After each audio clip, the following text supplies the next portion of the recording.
Greetings everyone, Exampur के YouTube channel में आप सभी का हार्दिक स्वागत है। आज हम बात करने वाले हैं इराकी पीएम के ऊपर हाल ही में हुए जानलेवा हमले के बारे में। इराकी पीएम के रेसिडेंस के ऊपर ड्रोन्स के माध्यम से अटैक किया गया। उसी के बारे में पूरी डिटेल देखेंगे कि इंडिया ने हाल ही में इस एक्ट को कंडेम किया है। साथ ही में यूएस के द्वारा भी इस एक्ट को कावर्डली कहा गया है। साथ ही में इराक के अंदर क्या प्रोटेस्ट हो रहे हैं, किस वजह से हो रहे हैं, इन सभी चीजों को डिटेल में चर्चा करेंगे। चलिए शुरू करते हैं। आप देख सकते हैं Iraqi PM survives assassination attempt amid soaring tensions. जो पहले से ही टेंशन चल रहा है, जो भी प्रोटेस्ट चल रहे हैं, विवाद चल रहा है इराक में, उसके बीच में इराकी पीएम के ऊपर हुआ है जानलेवा हमला। राइट, यहां पर अल कदीमी सर्वाइव कर गए हैं। चलिए, साथ ही में आप देख सकते हैं कि इंडिया ने इस अटैक को कंडेम किया है। ये स्टेटमेंट्स भारत के जो स्पोक्स पर्सन है एक्सटर्नल अफेयर्स मिनिस्ट्री के अरिंदम बागची द्वारा यहां पर सामने आई है। क्या कहा है अरिंदम बागची ने, आप देख सकते हैं। Assassination attempt using armed drones on Iraq is not acceptable, right? Violence की कोई जगह नहीं होती एक सिविलाइज सोसाइटी में। इस अटैक में कदीमी सर्वाइव कर गए। ड्रोन्स के माध्यम से अटैक किया गया था उनके रेसिडेंस में, बगदाद में उनका जो रेसिडेंस है, जो हाईली प्रोटेक्टेड एरिया यानी ग्रीन जोन एरिया के अंतर्गत आता है। ग्रीन जोन एरिया क्या है ये भी मैं आपको बताऊंगा। आप देख सकते हैं ये ग्रीन जोन एरिया के अंदर जो उनका रेसिडेंस था उसमें ड्रोन्स के माध्यम से अटैक हुआ है। 3 ड्रोन यहाँ पर यूज करे गए थे। अलग अलग रिपोर्ट्स का ऐसा कहना है कि ये जो ड्रोन्स है ये ईरान के द्वारा मैन्युफैक्चर किए हैं। ईरानी ड्रोन से काफी सिमिलर है। राइट, सो ईरान को ब्लेम किया जा रहा है इस अटैक के लिए। हालांकि इस अटैक के लिए जो रिस्पॉन्सिबिलिटी होती है वो किसी भी ग्रुप ने अभी तक क्लेम नहीं करी है। चलिए, स्टेटमेंट क्या क्या आई है इंडिया की तरफ से कि we strongly condemn the assassination attempt by drone attack on Iraqi PM Mustafa al Kadhimi. उन पर जो अटैक हुआ है उसकी निंदा करते हैं। साथ ही में टेररिज्म और वायलेंस की एक सिविलाइज सोसाइटी में कोई जगह नहीं होती। पूरे विश्व भर में जहां पर भी टेररिज्म की कोई भी एक्ट होता है इंडिया उसे स्ट्रांगली कंडेम करता है, क्योंकि कहा जाता है भारत खुद इससे ग्रसित है। सो टेररिज्म के लिए कोई जगह नहीं है एक सिविलाइज सोसाइटी में। साथ ही में बात करें जो 6 रिपोर्ट आई है उसमें अल कदीमी के बेसिकली 6 बॉडीगार्ड जो थे वो इस अटैक में घायल हुए। अल कदीमी को कुछ भी यहां पर नहीं हुआ। साथ ही में अरिंदम बागची ने जो घायल हुए और जिनकी कैजुअलिटीज हुई है उनके लिए अपने कंसर्न्स भी यहां पर शो किए हैं। इराक में समझेंगे एक्चुअली हो क्या रहा है, what is happening in Iraq. जब से इराक में पार्लियामेंट्री इलेक्शन के रिजल्ट्स घोषित किए गए, जब हम बात करें अक्टूबर में, 10 अक्टूबर लास्ट जो मंथ था उसमें घोषित किए गए थे, तब से कंट्री के अंदर केओस देखने को मिलेगा।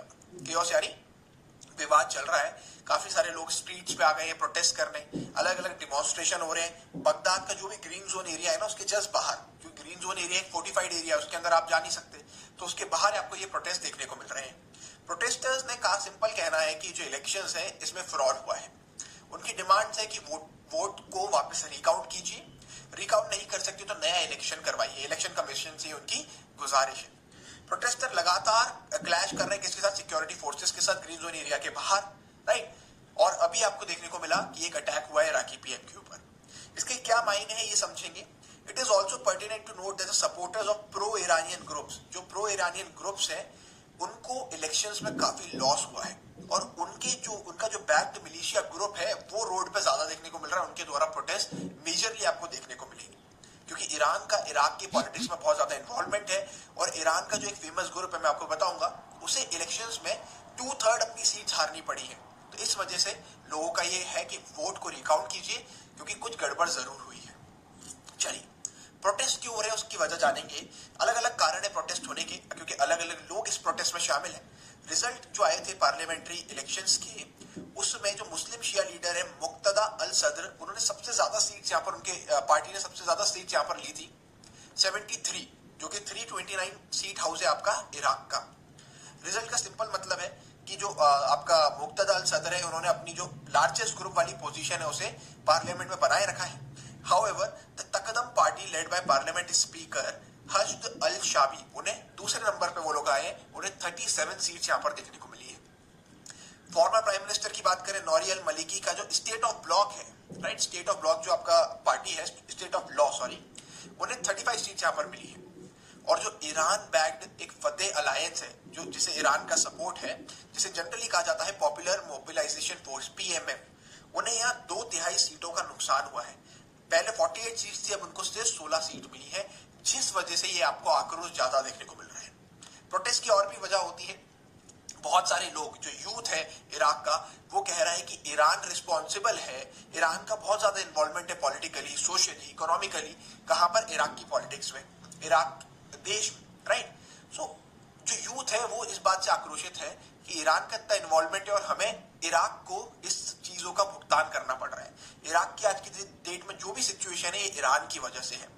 27 साल की उम्र के लोग भी अपनी जॉब सिक्योर नहीं कर पा रहे। एक इंटरव्यू में एक अली द्वारा, जो बसरा के रहने वाले हैं, उनके द्वारा कहा गया था कि वो व्यक्ति जो 27 साल का है और आर्किटेक्ट है, वो तक एक जॉब सिक्योर नहीं कर पा रहा है इराक में रह के। This is all because of Iran. So basically job losses, right, economy का गिरना, साथ ही में बहुत सारे अदर फैक्टर्स की वजह से ये प्रोटेस्ट यहाँ पर हमें देखने को मिल रहे हैं, राइट। गुड गवर्नेंस जो नहीं मिला है इराक की गवर्नमेंट द्वारा for the people of Iraq, right. चलिए, ग्रीन जोन क्या है इसे समझेंगे। Green zone basically tigris river के किनारे एक हाईली प्रोटेक्टेड एरिया है। प्रोटेक्टेड एरिया यानी जिसे स्पेशल प्रोटेक्शन मिलता है, राइट। जैसे फॉर एग्जांपल बात करें न्यू दिल्ली में आपका पीएम रेसिडेंस के आसपास, राइट, जो भी इंपॉर्टेंट एडमिनिस्ट्रेशन एरियाज है जहां से एक देश का एडमिनिस्ट्रेशन चलता है, बगदाद कैपिटल सिटी में जहां से ये एडमिनिस्ट्रेशन चल रहा है ना, उस एरिया को प्रोटेक्टेड एरिया, यहाँ पर अलग अलग गवर्नमेंट ऑफिसेज है, एडमिनिस्ट्रेशन यहाँ से चलाया जाता है। इराकी पार्लियामेंट है, पीएम का रेसिडेंस है, अलग अलग गवर्नमेंट ऑफिसेज के साथ साथ यूएस का एम्बेसी भी यहाँ पर आपको देखने को मिलेगी। सो इस एरिया को ग्रीन जोन एरिया कहा जाता है, राइट। टिग्रिस रिवर के ये किनारे है। हालांकि ईरान जो है, इराक जो है, ईरान को अलग अलग बातों के लिए ब्लेम करता रहता है टाइम एंड अगेन।